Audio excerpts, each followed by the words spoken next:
C'est vraiment une joie pour moi d'être devant vous ce matin. Ouais. Vous partagez ce que je vais vous partager, ça m'a pris du temps de le travailler.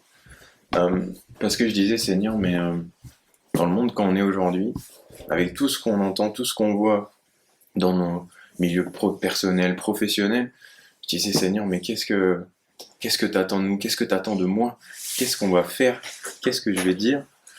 Et il m'a remis à cœur un petit peu, moi, parfois, comment je suis dans la semaine, c'est-à-dire que quand j'arrive le lundi au travail, on va dire que ça va, je suis frais, ça va bien se passer, je suis dans la joie, et on va dire que le vendredi, je suis peut-être un peu plus tendu, un peu plus fébrile, un peu moins patient. Euh, il m'a dit, est-ce que moi, je t'aime moins le vendredi que le lundi? Non. Alors pourquoi toi, tu démontrerais moins d'amour le vendredi aux autres que le lundi? Oui, très bien. Euh, j'ai dit oui, mais toi, t'es parfait, je le suis pas. Très bien. Mais je vais t'apprendre à te revêtir d'amour. Ça, c'est dans Colossiens 3,12 qui dit et par-dessus tout, revêtez-vous d'amour. Mais moi, quand j'ai lu ça, le verbe revêtir, c'est est-ce que ce serait aussi l'amour, est-ce qu'il serait aussi superficiel qu'un vêtement qu'on enlève et qu'on peut parfois, comme là, j'enlève ma veste, je la remets. Est-ce que l'amour, ce serait aussi superficiel que ça? Mais je crois pas. Parce qu'en fait, dans ce verbe-là, se revêtir, c'est vraiment enfiler un vêtement, mais qui nous colle à la peau, qui nous fait vraiment transparaître qui nous sommes. Parce que parfois j'ai voulu, début, on va dire, quand je suis devenu chrétien, je voulais parler à Dieu de tout le monde, je voulais presque les saouler avec ça, de leur dire, mais regarde-moi, regarde ce qu'il a fait de moi, toi tu peux être pareil. Et en fait, je m'apercevais que d'y aller frontalement, ça marchait pas forcément. Et je vais vous prendre l'exemple d'un pommier. Vous allez me dire pourquoi un pommier, vous allez comprendre après. En fait, un pommier, quand je veux prendre l'exemple du pommier et de moi, vous allez comprendre la différence entre se revêtir d'amour d'un pommier, qui est un arbre, qui n'a rien à voir, et nous en tant qu'hommes. C'est-à-dire que les pommiers, ils vont se revêtir d'abord de feuilles avant d'avoir des pommes. Premier exemple, durant le printemps. Mais quand les pommes vont arriver, c'est ce qui va donner le fruit. Bah nous, qu'est-ce qu'on fait? On va prier, Seigneur, avant d'aller crier, moi c'est ce que je fais, avant d'aller crier aux autres, Seigneur, au secours, aide-moi. Et les pommes, en fait, vont être le fruit du pommier, mais qui va être démontré vis-à-vis des autres. C'est-à-dire que moi, quand j'avais des gens qui venaient vers moi, ils venaient chercher ce que j'avais en moi sans pour autant que je leur en ai parlé, d'amour ou quoi que ce soit. Et c'est quelque chose qui prend du temps. Et le Seigneur me disait, c'est pas quelque chose de superficiel. C'est-à-dire que j'avais parfois au début un peu cette image de me dire, ben Seigneur, ouais, je crois en toi, je suis qui je suis, et pourtant, j'ai pas forcément l'impression parfois que des gens vont être attirés parce que je vis ou parce que je suis. Alors est-ce que je suis pas assez dans l'amour? Est-ce que je démontre pas assez euh, qui tu es à travers moi? Est-ce que je faute? Est-ce que je fais une erreur? Est-ce que apprends-moi à être un peu plus peut-être différent des autres, mais dans un sens où ils aient envie de venir vers moi parce qu'ils voient un peu cette différence et qu'ils sont pas jaloux, mais une jalousie, mais qui serait saine de se dire, mais lui, il a quelque chose que je n'ai pas, mais moi aussi, j'aimerais l'avoir et le partager. Et c'était pour moi, des fois difficile de me dire que, bah Seigneur, j'arrive pas à toucher cette personne. Qu'est-ce qui fait que elle vient me voir, elle a besoin de toi, mais moi, j'arrive pas à lui faire ressentir ce que toi, tu arrives à me donner, à lui partager l'amour que tu me donnes. J'aimerais que lui partager pour lui dire que elle aussi, elle a le droit d'y accéder. Elle a le droit, parce que je suis pas élu, je suis pas meilleur que qui que ce soit. Et c'était pas forcément quelque chose vraiment d'évident pour moi, mais il me disait, regarde, si tu prends un arbre, quand tu prends en hiver, il est tout flétri. Mais tu te dis pas que dans 3 mois, il va y avoir des pommes qui vont pousser.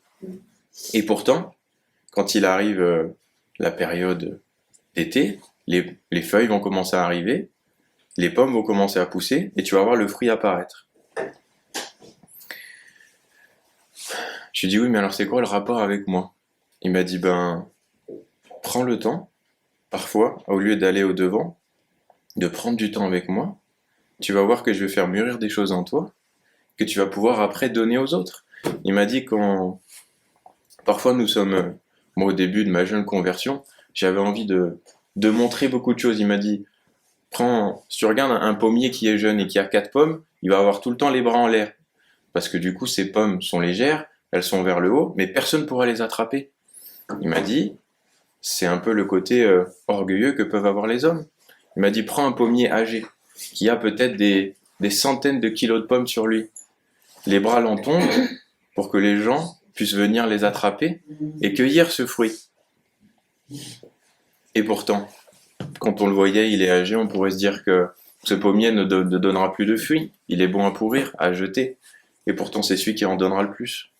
Il m'a dit, c'est vraiment cette sagesse et cette maturité qu'on va mettre dans parfois le plus petit geste, dans la plus petite attention envers les autres, qu'on va démontrer de l'amour. C'est vraiment ça que j'ai compris, parce que j'étais plus dans cette démonstration d'aller moi chercher les autres que d'attendre qu'ils viennent peut-être parfois à moi sans que j'en ai besoin. Et c'était pas toujours évident pour moi de le comprendre, parce que je me dis, Seigneur, si je parle pas, je fais rien.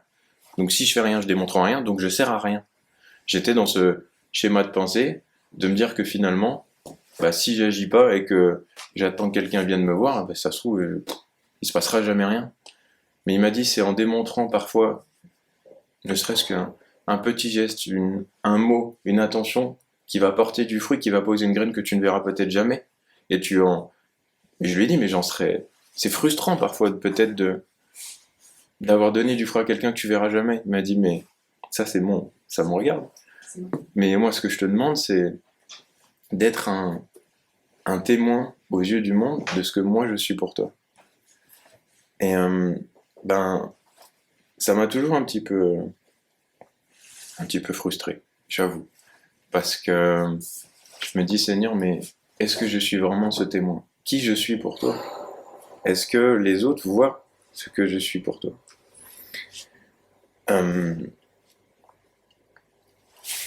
J'ai dit au Seigneur, regarde les 2 commandements que tu as donnés.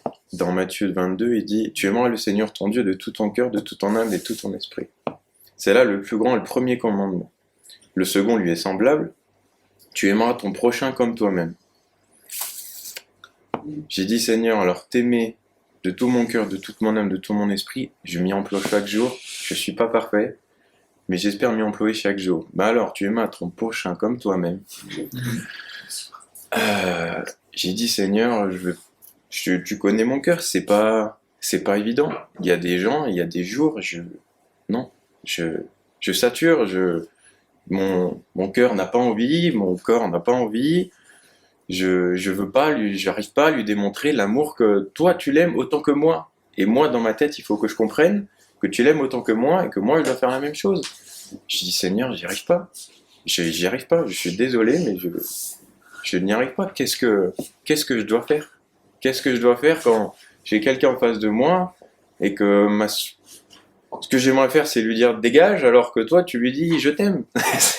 C'est hyper ambivalent. Et il m'a dit regarde-toi.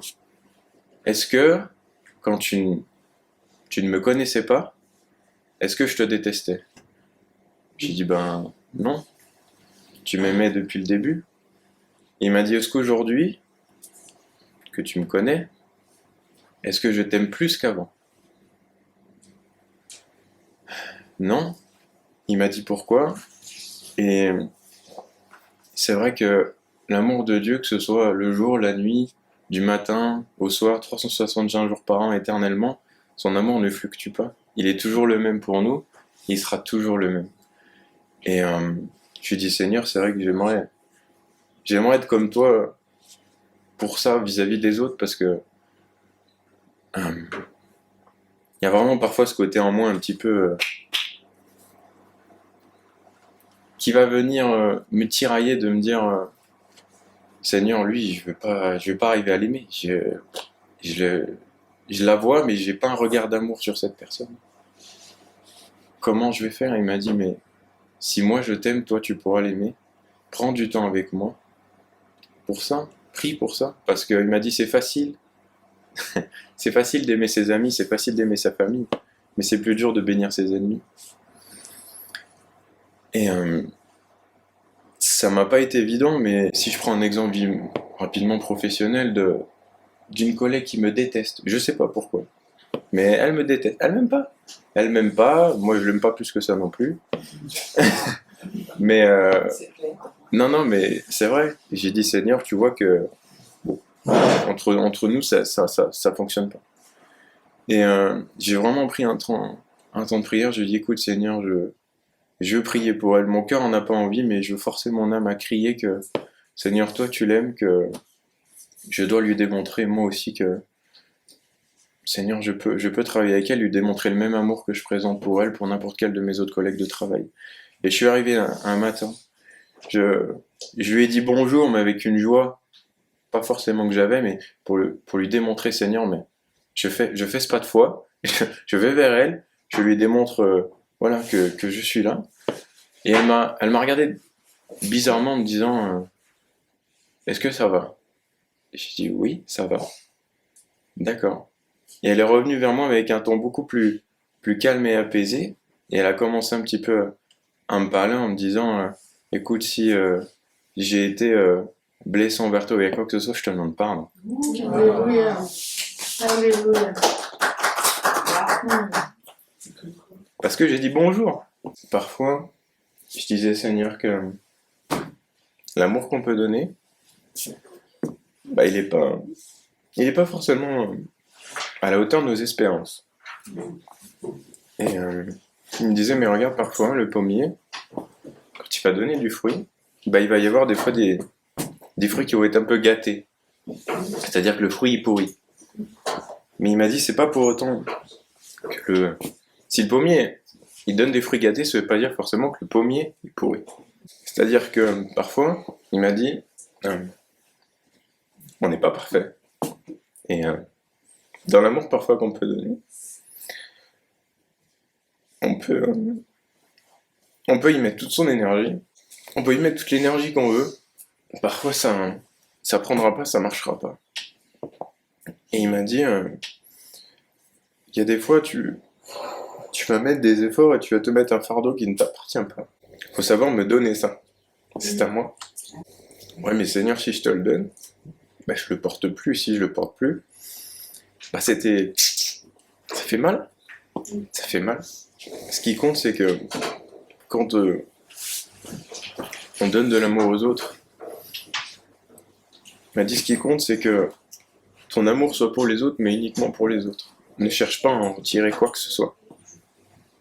Et n'en parler, c'est pas nécessaire, parce que si tu aimes, on reviendra à toi sans que tu aies à parler. Parce que c'est ce que tu vas démontrer qui va faire de toi l'homme que tu seras. Et j'ai dit, mais oui, mais pour démontrer de l'amour, parfois, ça me demande tellement de force et d'énergie il y a des moments, j'y arrive plus. Je suis fatigué. Il m'a dit, mais viens chercher ta nourriture. Il m'a dit, fais comme le pommier, il fait comment? Il m'a dit, le pommier, bah, il se nourrit en secret dans les racines des profondeurs de la terre. Nous, en tant qu'hommes,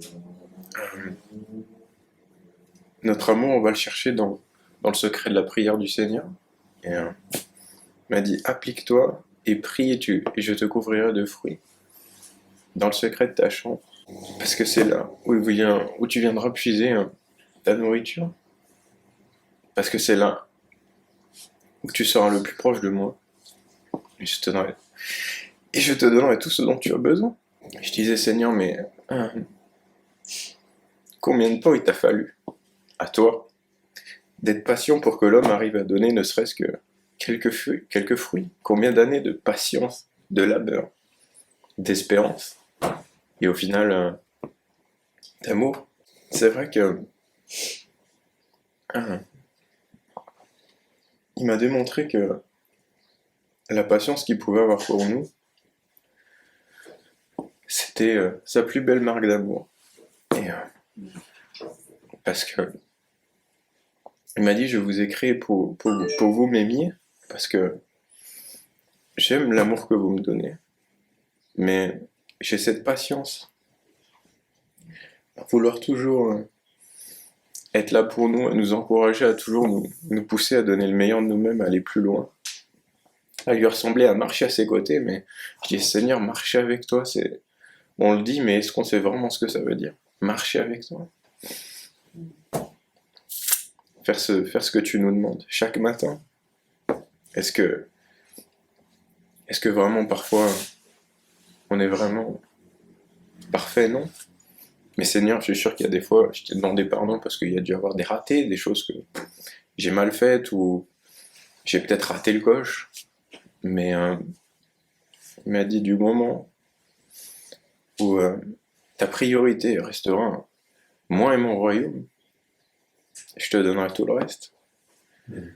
Et c'est vrai que de garder, parfois c'est dur dans le monde dans lequel on vit, de garder toujours ce focus, cet objectif. C'est vrai que des fois je dis Seigneur, mais les semaines passent tellement vite, je me sens submergé, je me sens vidé. J'ai dit Seigneur, mais comment j'ai besoin de passer du temps avec toi, mais je le trouve même plus. Je me couche hyper tard. Je dis Seigneur, mais j'ai besoin de toi chaque matin, chaque midi, chaque soir. Et des fois le week-end, j'essaye Seigneur de me dire, on a besoin de se poser un peu, faut repartir la semaine. Et mais le moindre moment que je peux essayer de grappiller pour passer du temps avec Dieu, c'est vraiment une grâce et une bénédiction parce que c'est là où on est le mieux et on se ressource le plus.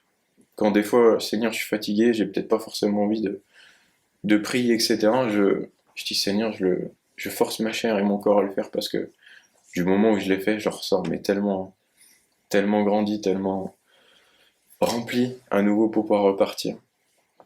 Et c'est dans les moindres détails qu'on peut passer, les moindres moments qu'on va pouvoir passer à ses côtés, qu'on va pouvoir se ressourcer et repartir au combat, je dirais.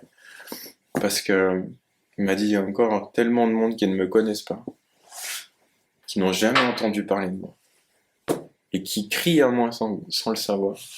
J'ai dit, Seigneur, mais fais de moi ton témoin, cette lumière dans là où je suis. Je dis, je sais qu'il y a plein de monde autour de moi que j'entends chaque jour, qui souffrent et qui ont besoin d'entendre ne serait-ce que ton nom. Et je prie pour eux. Et j'essaye, Seigneur, de faire en sorte qu'ils puissent voir qui tu es, parce que ils sont perdus. C'est des familles, des enfants qui sont perdus sans toi, qui n'ont pas conscience de ce que tu es capable de faire pour eux. Et pour finir, je dirais que vous pouvez parfois, comme moi, vous sentir démunis, impuissants face à une situation. Mais c'est l'amour que vous allez transparaître envers cette personne qui va la marquer le plus et dont elle se souviendra le plus. Parce que elle aura vu à travers vous quelque chose qu'elle n'a peut-être pas vu chez quelqu'un d'autre, dans un sens où, sans forcément parler, mais vous avez été là pour elle. Vous l'avez sans forcément là. Combien de fois j'ai entendu des gens, mais au lieu de... Tu crois que tu la soutiens, mais en fait, dans tes paroles, tu vas tomber dans du jugement, et je t'avais dit, et tu l'avais vu, et machin, etc. Mais c'est pas ça que la personne a envie d'entendre. Elle sait qu'elle a peut-être fait une bêtise, qu'elle a fait une erreur, mais ce qu'elle a besoin, c'est une épaule sur laquelle s'appuyer, et de ressentir qu'elle est soutenue, et qu'elle est aidée, et qu'elle va s'en sortir, parce qu'elle a quelqu'un sur qui compter. Et je pense que c'est ça aussi le plus important dans la démonstration et le témoignage d'amour qu'on peut être pour les autres, c'est de pas être dans le jugement d'une situation parce que on connaît peut-être pas forcément tout, mais juste de dire, voilà, tu sais que je suis là, le Seigneur sera là pour toi, et on avancera ensemble, mais il y a la lumière au bout du tunnel, il y a une porte de sortie, parce que quoi qu'il arrive, quelles que soient les épreuves qu'on traversera, Jésus est vainqueur, il a gagné. il a gagné, et peu importe dans la situation dans laquelle on se trouve, on sait qu'il y a une porte de sortie, on sait qu'il y a une fin. Et ça, c'est notre espérance, et c'est ce à quoi je m'accroche chaque jour, de me dire, Seigneur, quoi qu'il arrive, quelle que soit la situation que je vais traverser, je sais que je ressortirai grandi et vainqueur, parce que quand moi je suis faible, toi tu es le plus fort. Et c'est dans ma faiblesse que tu règnes le plus, que tu fais ton œuvre en moi encore d'autant plus, parce que ma chair est faible, je suis faible. Mes pensées, mon corps, mon esprit arrêtent de réfléchir, et c'est toi qui prends toute la place. Alors merci Seigneur, parce que sans toi, on serait rien, on peut rien. Et merci de te servir de nous. Merci de te servir de nous, Père, pour les autres. De faire de nous des témoins, des lumières dans ces ténèbres, Seigneur. D'être ces témoins pour toi. Et de partager ton amour et qui tu es pour les autres. Amen. Amen.